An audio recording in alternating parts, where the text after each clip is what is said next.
नमस्कार, मैं खुशी और आप देख रहे हैं हिंद सागर। आइए नजर डालते हैं आज की बड़ी खबर पर।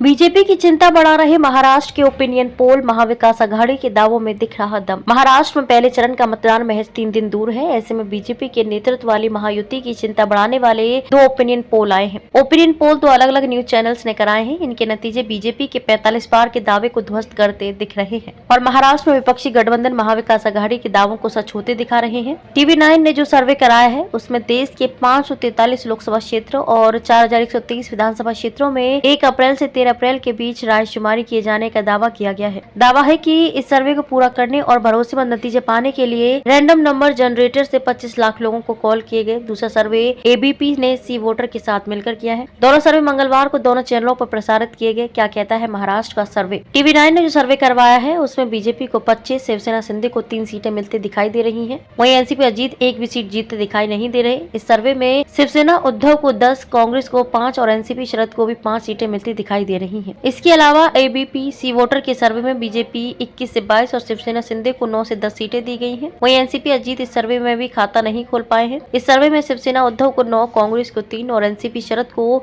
5 सीटें दी गई हैं। सर्वे की कुछ खास बातें। अजीत पवार को बड़ा झटका लगता दिख रहा है। दोनों ही सर्वे में अजीत के नेतृत्व वाली एनसीपी को 1 भी लोकसभा सीट मिलती नहीं दिख रही। यहाँ तक कि बारामती, जहाँ अजीत अपनी बहन सुप्रिया सुले के खिलाफ पत्नी सुनेत्रा को चुनाव लड़ा रहे हैं, वे सीट भी सर्वे में अजीत के खाते में जाती नहीं दिख रही। दोनों सर्वे ये बता रहे हैं कि बीजेपी सबसे ज्यादा सीटें जीत रही है, लेकिन महाराष्ट्र में 45 पार का सपना सच होता नहीं दिख रहा। TV9 का सर्वे बता रहा है कि महाराष्ट्र में बीजेपी के नेतृत्व वाले एनडीए को 40.22% वोट मिलेंगे और विपक्षी इंडिया अलायंस को 40.97%। इंडिया को एनडीए से 0.75% वोट ज्यादा मिलेंगे। ABP सी वोटर सर्वे का अंदाजा है कि मुंबई की सभी 6 सीटों पर महायुति को जीत मिलने की संभावना है। हालांकि अब तक मुंबई में 3 सीटों पर पूर्व उम्मीदवार भी घोषित नहीं हुए हैं।